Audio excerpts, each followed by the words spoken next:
Chapter 12ஓட ஸ்டார்டிங்ல வவ்வால் மான்ஸ்டர்ஸ காமிக்கிறாங்க. இதுங்க சைல்டு சைஸ்ல இருக்கிற மான்ஸ்டர்ஸா இருந்தாலும் இது கூட்டமா வாழக்கூடிய ஸ்பீஷீஸ். இதுங்கள தனித்தனியா ஃபேஸ் பண்ண ஒரு பெரிய த்ரெட் கிடையாது. ஆனா குறிப்பா நோட் பண்ணணும்னா இதோட எஜிலிட்டி, ஸ்பீட்ல ரொம்பவுமே பயங்கரமா இருக்கு. அது மட்டும் இல்லாம இந்த மான்ஸ்டர்ஸால வாயிலிருந்து ஃபயர்பால் ஸ்கில்லை யூஸ் பண்ணி அட்டாக் பண்ண முடியும். இப்போ மட்டும் இந்த மான்ஸ்டர் ஆயில் ரிசர்வ் பகுதியில அட்டாக் பண்ணுச்சுன்னா சிச்சுவேஷன் ரொம்பவுமே மோசமாயிடும். ஏன்னா இந்த மொத்த மிலிட்டரி கேம்புமே பிளாஸ்ட் ஆகி வெடிச்சு செதறிடும். அங்க 2 பேரு கேட்டோட என்ட்ரன்ஸ்ல நின்னுட்டு மான்ஸ்டர் வரத பார்த்துட்டு இந்த பாஸ்டர்ட் வவ்வால் மான்ஸ்டருக்கு எவ்ளோ தைரியம் இருந்தா இங்க வந்து இருக்குன்னு கன்னை எடுத்து அதுல ஒருத்தன் ஷூட் பண்ண போறப்ப இன்னொருத்தவன், டேய் உனக்கு என்ன பைத்தியமானா, இது ஆயில் ரிசர்வ் பகுதி, இங்கெல்லாம் ஷூட் பண்றதுக்கு அலௌட் கிடையாது. அதுக்கு பக்கத்துல இருக்கிறவன், அந்த மான்ஸ்டர்ஸ் நம்மள அட்டாக் பண்ண ஸ்டார்ட் பண்ணுச்சுன்னா என்ன பண்ணுவ, அப்பயும் வேடிக்கை பார்த்துட்டு நிக்க சொல்லுவியா? டேய் வெயிட் பண்றா, அந்த மான்ஸ்டர் இன்னும் அப்ரோச் பண்ணி நம்ம கிட்டக்க வரல, அதனால சிச்சுவேஷனை அப்சர்வ் பண்ணுவோம். இத பத்தி ஆல்ரெடியே ரிப்போர்ட் பண்ணியாச்சு. நான் ஷோரா சொல்றேன், ப்ரொடெக்ஷன் பேரியரை இன்ஸ்டால் பண்றதுக்கு ஆள் அனுப்புவாங்க. அதுக்கு பக்கத்துல இருக்கிறவன் ப்ரொடெக்ஷன் பேரியரை ஆக்டிவேட் பண்றதுக்கு முன்னாடியே இந்த மான்ஸ்டர் அட்டாக் பண்ணிருச்சுன்னா என்ன பண்றது? இன்னொருத்தன், அதை நினைச்சு பார்த்தாலே பயமா இருக்கு, நீ வேற ஏண்டா வாயை வச்சுக்கிட்டு சும்மாவே இருக்க மாட்டியா, அப்படின்னா நாம இப்ப என்ன பண்றது? எனக்கு மட்டும் என்னடா தெரியும், இருக்கிற எல்லா பிளேஸையும் விட்டுட்டு இந்த பாஸ்டர்ட் மான்ஸ்டர்ஸ் ஏன் இங்க வந்துச்சுன்னு தெரியல. அப்போ இந்த மான்ஸ்டர்ஸோட கவனத்தை நான் ஈர்க்கிறேன்னு ஒரு குரல் கேக்குது. யாரா அதுன்னு திரும்பி பார்த்தா அது நம்ம ஹீரோ தான். ஆமா, நீங்க அந்த 2வது பெட்டாலியன்ல இருக்கிற நியூபி தானே? அதுல ஒருத்தன், ஏய் எந்த ஒரு எக்யூப்மெண்ட்டும் இல்லாம உன்னால என்ன பண்ண முடியும்? இன்னொருத்தன் இமீடியட்டா பின்னாடி வந்துருன்னு கத்துறான். அப்போ நம்ம ஹீரோ, எக்யூப்மெண்டா, அதெல்லாம் எடுக்கிறதுக்கு யாருக்கு டைம் இருக்குன்னுட்டு கேஷுவலா நடந்து முன்னாடி போயிட்டு நம்ம ஹீரோ என்ன நினைக்கிறான்னா, என்னோட அட்வான்ஸ்மெண்ட்டுக்காக உதவ போற ப்ரெஷியஸ் கெஸ்ட்டுங்களா, எனக்காக வெயிட் பண்ணிட்டு இருந்ததுக்கு ரொம்பவுமே நன்றின்னு சொல்லிக்கிட்டே ஒரு முழு மிலிட்டரி கேம்பையும் அழிச்சிருக்கக்கூடிய ஒரு எமர்ஜென்சி சிச்சுவேஷனை தனி ஒரு ஆளா ஹேண்டில் பண்ணணுங்கிற டைட்டில் எனக்கு கிடைக்கும். அதோட உங்க எல்லாரோட எக்ஸ்பீரியன்ஸ் பாயிண்டையும் நானே எடுத்துக்க போறேன். இதை எல்லாத்தையும் பண்றதுக்கு எனக்கு இருக்க ஒரே பாசிபிலிட்டினா அது என்கிட்ட இருக்க இந்த டிமானிக் எனர்ஜி தான். ஏன்னா ஃபிளாஷ்பேக்ல நம்ம ஹீரோ சைக்ளாப்ஸ் லெவல்ல இருக்கிற மான்ஸ்டர் கூட சண்டை போடும்போது அதுக்கு கண்ணே தெரியாதப்பையும் கூட நம்ம ஹீரோவோட டிமானிக் எனர்ஜிக்கு அட்ராக்ட் ஆகி கரெக்டா அட்டாக் பண்ணுச்சுன்னு நம்ம ஹீரோ டிமானிக் எனர்ஜியை கையில கேதர் பண்றான். அப்போ நம்ம ஹீரோ நினைச்ச மாதிரியே அந்த மான்ஸ்டர்ஸ் எல்லாமே டிமானிக் எனர்ஜிக்கு அட்ராக்ட் ஆகி நம்ம ஹீரோவையே சுத்தி சுத்தி வருதுங்க. நம்ம ஹீரோ, நீங்க எல்லாருமே எனக்கு மட்டும்தான் சொந்தம்னு சொல்றான். அப்படியே பக்கத்துல ஒரு குரூப் ஆஃப் சோல்ஜர்ஸை காமிக்கிறாங்க. ஏய் சீக்கிரம் வா, எக்யூப்மெண்ட்ஸ் எதுவும் டேமேஜ் ஆகாம பார்த்து கேர்ஃபுல்லா எடுத்துட்டு வாங்க. அப்போ முன்னாடி வந்த 2 பேரும் திடீர்னு ஷாக் ஆயிட்டு நிக்கிறானுங்க. அப்போ பின்னாடி வந்தவன், ஏண்டா நிக்கிறீங்கன்னு கேக்குறான். அதுக்கு அவன், கொஞ்சம் முன்னாடி பாருங்கன்னு சொல்றான். முன்னாடி பார்த்ததும் அவனும் ஷாக் ஆகுறான். அப்போ அங்க லீ வரான். அவன் என்ன சொல்றான்னா, டேய் என்னடா பண்ணிட்டு இருக்கீங்க, சும்மா வேடிக்கை பார்ப்பதை நிப்பாட்டிட்டு இமீடியட்டா ஸ்பேஸ் பேரியரை இன்ஸ்டால் பண்ணுங்கன்னு சொல்றான். சரி ஓகே சார், ஆனா கொஞ்சம் முன்னாடி பாருங்களேன்னு சொல்றான். முன்னாடி பார்த்தா நம்ம ஹீரோ அங்க இருக்கிற பேட் மான்ஸ்டர்ஸ் எல்லாத்தையும் போட்டு தள்ளிட்டு இருக்கான். இத பார்த்து லீ, டே முட்டா பசங்களா, கிம் அண்ட் ஜூன் தான் எல்லா மான்ஸ்டரோட அட்டென்ஷனையும் ஈர்க்கிறான்ல, நீங்க என்னடா வேடிக்கை பார்த்துட்டு இருக்கீங்க, சீக்கிரமா உங்க வேலையை பாருங்கடான்னு கத்துறான். அதுக்கு உடனே அவன், சாரி சார் என்ன மன்னிச்சிருங்கன்னு சொல்றான். நம்ம ஹீரோ என்ன பண்றான்னு பார்த்தா ஒரு பேட் மான்ஸ்டரை புடிச்சு 2ஆ கிழிச்சிட்டு என்ன யோசிக்கிறான்னா, இந்த மான்ஸ்டர்ஸை ஒன்னொன்னா புடிச்சு கொள்றதுக்கு எனக்கு ரொம்ப நேரம் எடுத்துக்குது, ஏதாச்சும் யூஸ்ஃபுல்லான எக்யூப்மெண்ட் இருந்தா நல்லா இருக்கும்னு நினைக்கிறான். அப்போ ஒரு சவுண்டு, கிம் அண்ட் ஜூன் முட்டா பையிலே அப்படின்னு சொல்லிட்டே ஓடி வரான். நம்ம ஹீரோ யாரா அதுன்னு திரும்பி பார்த்தா அது லீ தான். லீ என்ன சொல்றான்னா, டேய் உனக்கு மண்டையில மூளை இருக்கா இல்லையாடா, ஒழுங்கா பின்னாடி வந்துரு, ஒரு புல்லட் ப்ரூஃப் வெஸ்ட் கூட போடாம அங்க என்ன பண்ணிட்டு இருக்கேன்னு லீ கத்திக்கிட்டே ஓடி வரான். அப்போ நம்ம ஹீரோ, எது நான் பின்னாடி வரணுமா, வேணும்னா என் பேக்க வேணா பாத்துக்கோ, பின்னாடி வரும், ஆனா நான் வரமாட்டேன், இந்த மான்ஸ்டர் எல்லாமே எனக்கு தாண்டா, நீ அதை பத்தி எல்லாம் யோசிச்சே பார்க்க கூடாது. அப்பதான் நம்ம ஹீரோ லீயோட கையில ஒரு எக்யூப்மெண்ட் இருக்கிறத நோட் பண்றான். ஓ இப்போ இது ஃபன்னா இருக்க போகுதுன்னு நம்ம ஹீரோ ஒரு பெரிய வேலையா பார்த்து விட்டுருவான். என்னன்னு கேட்டீங்கன்னா, குவாங்ஸிக்கு பண்ண மாதிரியே டிமானிக் எனர்ஜியை யூஸ் பண்ணி லீக்கு வயித்த கலக்க விட்டுருவான். லீ என்ன யோசிக்கிறான்னா, ஏன் இந்த நேரம் பார்த்து என்னோட ஸ்டமக் இந்த மாதிரி பிரச்சனை பண்ணுது? அப்போ நம்ம ஹீரோ எதுவுமே தெரியாத நல்ல பிள்ளை மாதிரி, லீ சார் உங்களுக்கு என்னாச்சு, நீங்க ஓகேவான்னு கேட்கறான். அதுக்கு லீ, நான் ஓகே தான்னு சொல்றான். அப்போ நம்ம ஹீரோ, நீங்க ஷோரா தான் சொல்றீங்களா, சரி பரவாயில்ல, உங்களோட அந்த எக்யூப்மெண்ட்டை மட்டும் 1 நிமிஷம் கடனா கொடுங்கன்னு கேட்கறான். அதுக்கு லீ, இல்ல வேண்டாம் நீ பின்னாடி போயிடுன்னு சொல்றான். அப்போ நம்ம ஹீரோ அந்த வெப்பனை எடுத்துக்கிட்டு, டோன்ட் வரி, என்ன பத்தி நீங்க கவலைப்படாதீங்க, நான் இதை எல்லாத்தையும் டேக் கேர் பண்ணிட்டு சீக்கிரம் வந்துடுறேன்னு சொல்றான். அப்போ நம்ம ஹீரோ அந்த வெப்பனை யூஸ் பண்ணி பார்க்கறான். ஓ இது எலக்ட்ரிக் ஃப்ளைஸ் வாட்டரா, இது உண்மையிலே வேற லெவல்ல இருக்குன்னு சொல்லிட்டு இப்போ வேலையை ஆரம்பிக்கலாம்னு நம்ம ஹீரோ அங்க இருக்கிற பேட் மான்ஸ்டர் எல்லாத்தையும் ஏதோ கொசு பேட்டை வச்சு கொசு கொசு அடிக்கிற மாதிரி இந்த எலக்ட்ரிக் ஃப்ளை ஸ்வாட்டை வச்சு வவ்வால் மான்ஸ்டர் எல்லாத்தையும் அடிச்சு துவம்சம் பண்றான். அப்போ லீயே மிடில் ஆர்டர் பேட்ஸ் எல்லாத்தையும் நம்ம ஹீரோ ஓவர் பவர் பண்ணி சண்டை போடுறத பார்த்து இந்த பாஸ்டர்ட் என்ன இப்படி சண்டை போடுறான்னு ஒரு செகண்ட் ஷாக் ஆயிடுறான். அப்போ கேட் என்ட்ரன்ஸ்ல இருந்த 2 பேர்ல ஒருத்தன் மேல பார்த்து அந்த பேட்னு கத்துறான். அப்போ மேல பார்த்தா அங்க ஒரு பேட் மான்ஸ்டர் அதோட ஃபயர் பால் ஸ்கில்லை யூஸ் பண்ணி அட்டாக் பண்றதுக்கு ரெடியா இருக்கு. அதை பார்த்து லீ, நீங்க ஓபன் ஃபயர் பண்ணுங்க, எந்த ரெஸ்பான்சிபிலிட்டியா இருந்தாலும் எல்லாத்தையும் நானே பாத்துக்கிறேன்னு சொல்றான். அப்போ அவங்க 2 பேரும் ஷூட் பண்றதுக்கு பார்த்தா அங்க அவனுங்களுக்கு ஒரு ஷாக்கு. என்னன்னு பார்த்தா அப்போ நம்ம ஹீரோ அந்த பேட் மான்ஸ்டருக்கு பின்னாடி வந்து, ஹேய் உனக்கு தெரியாதா, நெருப்பு கூட விளையாண்டா அது உன்னை எரிச்சிடும்னு சொல்லிக்கிட்டே நம்ம ஹீரோ அந்த மான்ஸ்டரை நீ இப்போ எரிய போறேன்னு அட்டாக் பண்றான். அப்போ கீழே இருக்கிற சோல்ஜர்ல ஒருத்தன் அவன் எப்படி அங்க போனான்னு கேக்குறான். அதுக்கு இன்னொருத்தன் யாருக்கு தெரியும், ஆனா அதுல முக்கியமா நோட் பண்ற ஒரு விஷயம்னா எப்படி அவனால அவ்வளவு தூரம் ஜம்ப் பண்ண முடிஞ்சது. அப்போ கேபிளை கனெக்ட் பண்ணி பேஸை சுத்தியும் ப்ரொடெக்டிவ் பேரியரை ஆக்டிவேட் பண்ணிருங்க, வாங்க கவனமா இருங்க, எல்லா கேபிள்ஸையும் கேர்ஃபுல்லா பாத்துக்கோங்க. அப்புறம் அந்த மிடில் பேட்ஸ் மான்ஸ்டர்ஸ் என்னாச்சுன்னு பாருங்கடா, அந்த மான்ஸ்டர்ஸோட கார்ப்ஸ் எல்லாத்தையும் கேதர் பண்ணி கொண்டு வாங்க. அந்த சமயத்துல அங்க ஒருத்தன் நடந்து வரான். யாராதுன்னு லீ திரும்பி பார்த்தது சல்யூட் பண்றான். அப்போ அவன் என்ன சொல்றான்னா, நீங்க நல்ல வேலை பாத்தீங்க, இந்த மான்ஸ்டர் எங்க இருந்து வந்துச்சுன்னு ரேடாராலே டிடெக்ட் பண்ண முடியல. அப்புறம் இந்த எரிஞ்சு போன வவ்வாலோட நாத்தம் குடல புடுங்குது, இதை யாரு பார்பிக்யூ மாதிரி ரோஸ்ட் பண்ணி வச்சிருக்கிறது. சரி, அப்புறம் எத்தனை மான்ஸ்டர்ஸ் இங்க அப்பியர் ஆச்சு? அதுக்கு லீ, டோட்டலா 30 மான்ஸ்டர்ஸ் சார். அப்புறம் லீ மனசுக்குள்ளேயே பெட்டாலியன் கமாண்டர் எங்க போனாரு, ஏன் இன்னும் வரலன்னு யோசிக்கிறான். அப்புறம் பெட்டாலியன் கமாண்டர் கூடிய சீக்கிரம் வந்துருவாருன்னு பக்கத்துல இருக்கிற சீனியர் கிட்ட சொல்றான். பக்கத்துல இருக்கிற சீனியரும் சரி ஓகே ஆல்ரைட் அப்படின்னு சொல்றான். அப்புறம் லீ மனசுக்குள்ளேயே கமாண்டர் காம்பேட்ல ஸ்பெஷலிஸ்ட் இல்லனாலும் கூட ஒரு அவேர்னஸ் எக்ஸிக்யூட்டிவா எமர்ஜென்சி சுச்சுவேஷன் அப்போ கலந்துக்காம இருந்துட்டு சால்வ் ஆனதுக்கு அப்புறம் வர்றது சரியில்லை. அப்புறம் ஒருவேளை கண்ட்ரோல் சென்டருக்கு போய் அந்த ரேடார்ல ஏதாவது ப்ராப்ளமானு செக் பண்ணிட்டு கூட இருக்கலாம்னு நினைக்கிறான். அப்போ அங்க பெட்டாலியன் கமாண்டர் என்ட்ரி கொடுத்துக்கிட்டே என்ன சொல்றாருன்னா, லீ இந்த பேட் மான்ஸ்டர்ஸ் எல்லாத்தையும் ரோஸ்ட் பண்ணது நீதானே, எப்படி கரெக்டா கண்டுபிடிச்சுனான்னு கேக்குறாரு. அதுக்கு லீ, நான் ஷாரா சொல்றேன் கமாண்டர், இதை எதையுமே நான் பண்ணலன்னு சொல்றான். அப்போ கமாண்டர் ஷாக் ஆயிட்டு இதை யாரு பண்ணதுன்னு கேக்குறாரு. அப்புறம் உங்கள மாதிரியே எலக்ட்ரிக் பேட்ல ஸ்கில்லோட இருக்கிற பர்சன் யாராச்சும் நம்ம பெட்டாலியன்ல இருக்கான்னு கேக்குறாரு. அதுக்கு லீ என்ன சொல்றாருன்னா, எலக்ட்ரிக் பேட்ல கொல்லப்பட்டது மட்டும் இல்லாம மொத்தம் 30 வவ்வால்ஸையும் கொன்னது ஒரு சிங்கிள் பர்சன் தான், இதுதான் உண்மையான ரிப்போர்ட், நான் ஷோரா சொல்றேன் சார். அதுக்கு கமாண்டர், நீ என்னை கலாய்க்கிறியா, இந்த கிழிஞ்சு போன நிலையில இருக்கிற வவ்வால்ஸையும் சேம் பர்சன் தான் கொன்னான்னு சொல்றியா? சரி, எந்த ஒரு எக்ஸிக்யூட்டிவ்ஸும் டியூட்டில இல்ல, நீயும் இதை பண்ணலன்னு சொல்ற, அப்போ இது யாரு தான் பண்ணான்னு கமாண்டர் கேக்குறாரு. அப்போ அங்க ஒரு குரல் கேக்குது, சல்யூட் பண்ணிக்கிட்டே, நீங்க கொடுத்த இந்த எலக்ட்ரிக் பேட்டை ரிட்டர்ன் கொடுக்க வந்தே சார்னு சொல்றான். அப்போ கமாண்டர் சைடா திரும்பி பாக்குறாரு. அப்போ அது வேற யாரும் இல்ல, நம்ம ஹீரோ தான். அப்புறம் தற்செயலா இந்த பேட் கொஞ்சம் டேமேஜ் ஆயிடுச்சு, இது ரொம்பவுமே எக்ஸ்பென்சிவா சார்னு நம்ம ஹீரோ கேக்குறான். அப்படியே கட் பண்ணி அடுத்த நாள்ல பெட்டாலியன் கமாண்டர் ஆபீஸ் தான் காமிக்கிறாங்க. அங்க ஒரு குரல் கேக்குது, உண்மையை சொல்லு கிம் மின் ஜூன், நீ ஆல்ரெடி ஹண்டர் கார்ப்ஸ்ல இருந்துட்டு திரும்பவும் ரீஎன்லிஸ்ட்மெண்ட் பண்ணியா? அதுக்கு நம்ம ஹீரோ இல்ல சார்னு சொல்றான். அப்படின்னா நீ ரிக்ரெசரா இல்ல சம்திங் வேற ஏதாச்சுமான்னு அதுக்கு நம்ம ஹீரோ நோ சார்னு சொல்றான். அப்படின்னா எஸ்டர்டே நீ பண்ண மாதிரியான ஒரு காரியத்தை இனிமேல் எப்பவுமே பண்ணக்கூடாது, ஏன்னா இந்த முறை நீ லக்கியா இருந்துட்ட, ஆனா ஒரு ஹண்டரா அடுத்த முறை என்ன நடக்கும்னு யாருக்குமே தெரியாதுன்னு சொல்றான். நம்ம ஹீரோ இருந்தாலும் அது ஒன்னும் லக் இல்ல, சரி வாய மூடிக்கிடும் எதுவும் பேச வேண்டான்னு நினைக்கிறான். அப்போ லீ, உனக்கு ஹண்டர் கார்ப்ஸோட ஸ்பெஷல் யூனிட்ஸை பத்தி தெரியுமா?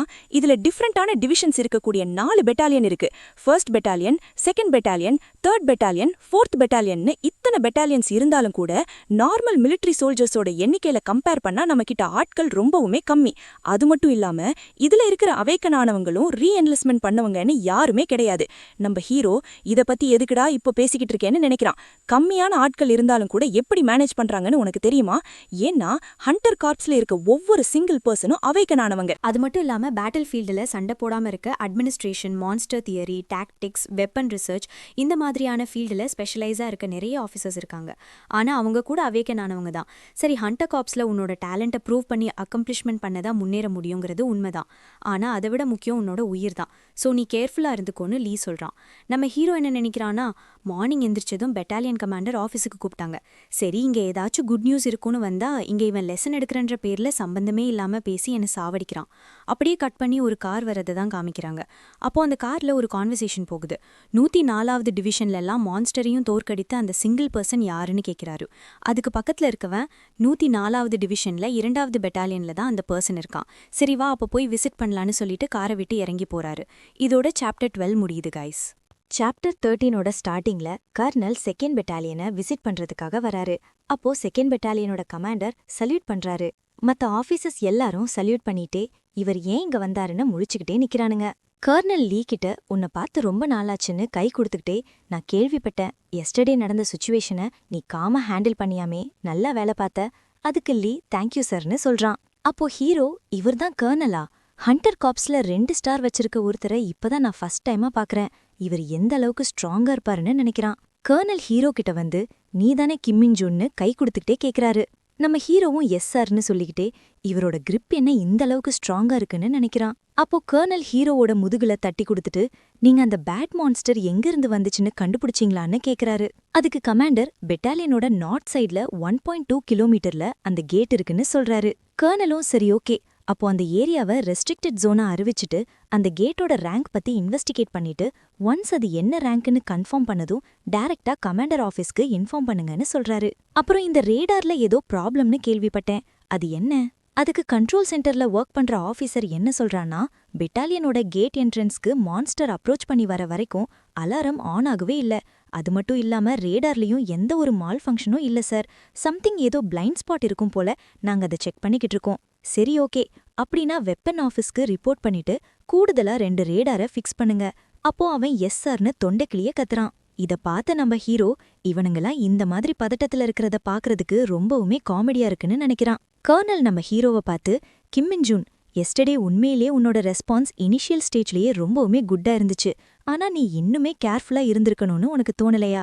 ஏன்னா அட்லீஸ்ட் மறக்காம உன்னோட எக்யூப்மெண்ட்டையாச்சும் எடுத்துட்டு வந்திருக்கலாம். அதுக்கு நம்ம ஹீரோ நான் அப்பாலஜி பண்றேன் சார்னு சொல்றான். நீ அப்பாலஜி பண்ண தேவையில்ல, ஏன்னா இது ஒரு ஜோக் தான். நான் என்ன கேள்விப்பட்டேன்னா நீ 30 பேட் மான்ஸ்டரை தனியாவே தோக்கடிச்சியாமே. அதுக்கு நம்ம ஹீரோ எஸ் சார்னு சொல்றான். உண்மையிலேயே நீ ரொம்ப ஃபாஸ்டா ரியாக்ட் பண்ணியில்லனா ஆயில் ரிசர்வ்டு பிளேஸ் எக்ஸ்ப்ளோட் ஆயிருக்கும். நீ பண்ணது ரொம்பவுமே நல்ல விஷயம்தான். அதனால உனக்கு கமாண்டர் டிவிஷன்ல இருந்து ஒரு சின்ன டிஃப்ட்னு நம்ம ஹீரோவை பெட்டாலியன் கமாண்டர் ப்ரோமோட் பண்றாரு. அப்போ கர்னல் நம்ம ஹீரோ கிட்ட உன்னோட அட்வான்ஸ்மெண்ட்டுக்கு கங்க்ராச்சுலேஷன் சொல்றாரு. அப்புறம் வழக்கமான முறையில அட்வான்ஸ்மெண்ட் ஆகணும்னா அதுக்கு நிறைய ப்ரொசீஜர்ஸ் இருக்கு. ஆனா நீ மட்டும் எக்ஸெப்ஷனல். ஏன்னா நீ எமர்ஜென்சியான சிச்சுவேஷன்ல ரொம்பவுமே சூப்பரான ஒரு அக்கம்ப்ளிஷ் பண்ணிருக்க. அதனால நீ ரொம்பவும் சீக்கிரமாவே அட்வான்ஸ்மெண்ட் ஆயிட்ட. இதுக்கு ரிவார்டா 3 டேஸும் 2 நைட்டும் வெக்கேஷன் எடுத்துக்கோன்னு கமாண்டரை பார்த்து ஓகே தானேன்னு கேக்குறாரு. கமாண்டரும் அதுக்கு எஸ் சார்னு சொல்றாரு. நம்ம ஹீரோவோ தேங்க்யூ சார்னு சொல்லிட்டு நான் அட்வான்ஸ்மெண்ட் ஆவேன்னு தெரியும், ஆனா இவ்ளோ சீக்கிரம் ஆவேன்னு எதிர்பார்க்கல. அது மட்டும் இல்லாம எனக்கு வெக்கேஷனும் கிடைச்சிருக்குன்னு 32 பல்லையும் காமிக்கிறான். அது மட்டும் இல்லாம இந்த மிலிட்ரி லைஃப் செம்ம எக்ஸைட்டிங்கா இருக்கு. அப்போ அங்க இருக்க ஒரு ஆஃபீஸர் நல்ல வேலை நம்ம 4 வார்த்தை பேசுறதுக்காவது டைம் கிடைச்சது. ஏன்னா நீ இன்னும் டிரான்ஸ்ஃபர் ஆகல, ஆனா அதுக்குள்ளேயே நீ இந்த அளவுக்கு அக்கம்ப்ளிஷ் பண்ணிருக்க. அது மட்டும் இல்லாம எனக்கும் பாராட்டு கிடைச்சது. அதுக்காக நான் உனக்கு நன்றி சொல்லிக்கிறேன். அதுக்கு நம்ம ஹீரோவும் ஸ்மைஸ் பண்றான். அப்புறம் நீ என்லிஸ்ட்மெண்ட் ஆனதுக்கப்புறம் இப்பதான் ஃபர்ஸ்ட் டைமா வீட்டுக்கு போற. அங்க போய் நீ என்ன பண்ணலான்னு பிளான்ல இருக்க? அதுக்கு நம்ம ஹீரோ நானே யோசிக்கிறான். அப்படியே கட் பண்ணி அவுட் சைடு தான் காமிக்கிறாங்க. அங்க நம்ம ஹீரோ நடந்து போயிட்டு நான் பிசி கஃபேல டஞ்சன் பவர் ஃபைட்டர் கேம் விளையாட போறேன்னு சிரிக்கிறான். ஏன்னா நான் வீட்டுக்கு போனேன்னா ரெஸ்ட்ரிக்டட் ஏரியாக்குள்ள போற மாதிரி இருக்கும். அது மட்டும் இல்லாம அங்க இன்டர்நெட் கனெக்ஷனும் இருக்காது. அதனால எனக்கு கிடைச்சிருக்க இந்த டைமை டிராவல்ல ஸ்பெண்ட் பண்ணாம இருக்கிறதுக்கு நான் இங்கேயே இருக்கலான்னு முடிவு பண்ணிருக்கேன்னு சொல்லிட்டு பிசி கஃபேக்குள்ள போறான். அப்போ கிரீன் கேப் போட்ட ஒருத்தன் ஹே ப்ரோ நீ இங்கதான் இருக்கியா? அதுக்கு ஆப்போசிட்ல இருக்க ஒரு குண்ட நீ மறுபடியும் அங்கதான் போயிட்டு வரியான்னு கேக்குறான். அத பத்தி ஏன்டா கேக்குற? அங்க இருக்க சோல்ஜர்ஸ் எல்லாரும் சரியான கஞ்ச பிசுனாரிங்களா இருக்கானுங்க. நான் அங்க இருக்க ஒரு கேவ்ல கொஞ்சோண்டு மஷ்ரூம் மட்டும் எடுத்துட்டு வந்தேன். ஆமா, நீ ஏன் அங்க போக வேண்டான்னு சொல்ற? அது மட்டும் இல்லாம நான் காசு கொடுத்து பெர்மிஷன் வேற வாங்கிட்டேன். அதுக்கு குண்டை என்ன சொல்றான்னா, ஏன்னா ஆல்ரெடியே அங்க சென்சியோண்டோ ஒருத்தன் போனப்ப அத ரெஸ்ட்ரிக்டட் ஏரியாவா அறிவிச்சது மட்டும் இல்லாம அந்த மவுண்டெயின் ஃபுல்லா டாக்ஸிக் கேஸா இருந்துச்சான். அவன் அங்க போயிட்டு வந்ததுக்கு 10 நாள் தலைவலியால அவதிப்பட்டான். நீ போய் அங்க ஏதாச்சும் சிக்கல்ல மாட்டிக்காத. அதனால என்ன, நான் போகும்போது மாஸ்க் இல்ல வேற ஏதாச்சும் சம்திங் போட்டுட்டு போறேன்னு கிரீன் கேப் சொல்றான். அப்போ அந்த மவுண்டன் எங்க இருக்குன்னு ஒரு வாய்ஸ் கேக்குது. யார்ரான்னு திரும்பி பார்த்தா அது நம்ம ஹீரோ தான். அப்படியே கட் பண்ணி ஒரு மவுண்டன் சைட்ல இருக்க ஒரு ரோட்ல காமிக்கிறாங்க. உங்கனால இதுக்கு மேல வழிய கண்டுபிடித்து போக முடியும்னு நினைக்கிறீங்களா?ன்னு குண்டன் கேக்குறான். அதுக்கு நம்ம ஹீரோ நீங்க என்ன டிராப் மட்டும் பண்ணா போதும்னு சொல்றான். அவனுங்களும் ஒரு இடத்துல கொண்டு வந்து காரை நிப்பாட்டிட்டு இதுக்கு மேல நம்மளால போக முடியாது, சோல்ஜர்ஸ் தடுத்து நிப்பாட்டிடுவாங்க அப்படின்னு சொல்றான். அதுக்கு நம்ம ஹீரோ என்ன டிராப் பண்ணதுக்கு ரொம்பவுமே நன்றின்னு சொல்றான். அப்போ குண்ட உண்மையிலேயே உங்கனால அந்த மவுண்டன்ல இருக்க பிரச்சனைய சால்வ் பண்ண முடியுமான்னு கேக்குறான். நம்ம ஹீரோவும் எஸ் மிஸ்டர், நாளைக்கு எந்த ரெஸ்ட்ரிக்ஷனும் இருக்காது, அதனால நீங்க எந்த பிரச்சனையும் இல்லாம மவுண்டனுக்கு போகலாம். அப்படின்னா சரி ஓகே, நீங்க கேர்ஃபுல்லா இருங்க, அதோட எங்கள பத்தியும் யார்கிட்டயும் மென்ஷன் பண்ணாதீங்கன்னு சொல்லிட்டு பாய் காட்டிட்டு போறானுங்க. நம்ம ஹீரோவோ கண்டிப்பா நீங்க பாத்து போங்கன்னு சொல்லி அனுப்பி வச்சுட்டு திரும்பி பார்த்தா அந்த இடத்துல பர்பிள் கலரா இருக்கு. அப்புறம் நம்ம ஹீரோ என்ன யோசிக்கிறான்னா, நான் ஃபர்ஸ்ட் பிசி கஃபேக்கு தான் போலான்னு இருந்தேன், ஆனா இப்போ ஹவுச்சானுக்கு வரதுக்கு டிசைட் பண்ணிட்டேன். ஏன்னா இந்த சென்ட் எனக்கு ஃபெமிலியரா இருக்கு, இது கண்டிப்பா டிமானிக் எனர்ஜி தான். அங்க 2 சோல்ஜர் அந்த இடத்த கார்ட் பண்ணிட்டு இருக்காங்க. நம்ம ஹீரோ ஒரு மரத்துல உட்காந்துக்கிட்டு, மவுண்டேனோட என்ட்ரன்ஸ்ல செக்யூரிட்டி ரொம்பவுமே அதிகமா இருக்கு, ஆனா டஞ்சன் கிட்ட செக்யூரிட்டி யாருமே இல்ல. அப்படின்னா நான் ஒரு சாதாரண ஃபர்ஸ்ட் கிளாஸ் சோல்ஜரா இருக்கிறத யாரும் நோட்டீஸ் பண்ணாததே நல்லதுன்னு சொல்லிட்டு டிமானிக் எனர்ஜியை கையில கேதர் பண்ணி வழக்கமா பண்ற மாதிரியே இந்த சோல்ஜர்ஸ்க்கும் வேலைய பார்த்து விட்டுருவான். அப்போ அங்க இருக்க சோல்ஜர், ஐயோ வயித்த கலக்குதே, இங்க யார் வரப்போறா, 5 நிமிஷத்துல நம்ம போயிட்டு வந்துடலான்னுட்டு வயித்த புடிச்சுக்கிட்டே ஓடுறாங்க. அந்த சோல்ஜர்ஸ் போனதும் நம்ம ஹீரோ டஞ்சனுக்குள்ள என்ட்ராகிறான். அப்போ நம்ம ஹீரோ, இங்க எந்த மான்ஸ்டருமே இருக்க மாதிரி என்னால சென்ஸ் பண்ண முடியல, சரி அத பத்தியெல்லாம் யாரு கவலைப்படுறா, நமக்கு இங்க இருக்க டிமானிக் எனர்ஜி தான் முக்கியம்னு சொல்லிட்டு அப்சர்வ் பண்ண ஸ்டார்ட் பண்றான். அப்போ ஸ்டேட்டஸ் விண்டோல demonic energy increased to by 1, increased by 1ன்னு கண்டினியூஸா வந்துகிட்டே இருக்கு. அப்போ நம்ம ஹீரோ ஸ்டேட்டஸ் விண்டோவை பார்த்து இது பொறுமையா இன்க்ரீஸ் ஆகுதுன்னு பாக்குறான். அப்போ ஸ்டேட்டஸ் விண்டோல நீங்க ஒரு லெவல் ஆஃப் டிமானிக் எனர்ஜி அடைந்ததால உங்களோட கரப்ஷன் ஸ்கில் என்ஹான்ஸ் ஆகுது, அப்புறம் இந்த லெவல் ஆஃப் டிமானிக் எனர்ஜி அடைந்ததால உங்களுக்கு நைட் வாக்கர் அப்படிங்கிற ஸ்கில் அன்லாக் ஆகுதுன்னு வருது. அப்புறம் ஸ்டேட்டஸ் விண்டோல ஸ்டாட்ஸ் எல்லாம் அப்படியே தான் இருக்கு, டிமானிக் எனர்ஜி மட்டும் 15 இன்க்ரீஸ் ஆயிருக்கு. அப்புறம் யூஸ்ஃபுல்லான ஒரு ஸ்கில் கிடைச்சிருக்குன்னு நினைக்கிறான். இந்த நைட் வாக்கர் ஸ்கில் என்னன்னா, ஷேடோல இருக்கக்கூடிய ஒரு ஃபெமிலியரை சமன் பண்ண முடியும். நான் இஸ்கார்ட்ல இருந்தப்ப இதை அதிகமாவே பயன்படுத்தியிருக்கேன். ஷேடோல மறைஞ்சிருந்து டார்கெட்டை அசாசினேஷன் பண்றது தான் இதோட ஸ்பெஷாலிட்டி. இந்த ஃபெமிலியரை ரெகுலரா மெயின்டைன் பண்ணணும்னா நான் இதுக்கு டிமானிக் எனர்ஜியை ஃபீட் பண்ற மாதிரி இருக்கும். பட் இருந்தாலும் அது வர்த்தான ஒரு ஃபெமிலியர் தான். நம்ம ஹீரோ எமர்ஜின்னு சொன்னதும் அந்த ஃபெமிலியர் ஷேடோல இருந்து வெளியே வருது. ஏதோ பெருசா வரும்னு பார்த்தா தமுக்லோண்டு குட்டியா ஒரு மான்ஸ்டர் வந்து நிக்குது. இத பார்த்து நம்ம ஹீரோ, என்ன குடுமடா இது, ஒருவேளை டைமென்ஷனல் டிராவல் பண்ணதால வந்த பெனால்ட்டி தான் இதா, இல்ல என்கிட்ட டிமானிக் எனர்ஜி கம்மியா இருக்கிறதுனால இந்த மாதிரி ஆச்சா? சரி எப்படி இருந்தாலும் இது ரொம்பவுமே பயங்கரமானது. ஆனா சன்லைட் பட்டாலே வீக் ஆயிடுற மாதிரி இருக்க இந்த குட்டியோண்டு மான்ஸ்டரை எங்க போடா பயன்படுத்துறது? இது குட்டியா இருந்தாலும் இதால ஷேடோஸ்ல மறைஞ்சிக்க முடியும், அது ஒண்ணு மட்டும்தான் நல்ல விஷயம். இதோட சாப்டர் 13 முடியுது கைஸ். நெக்ஸ்ட் வீடியோல பார்க்கலாம்.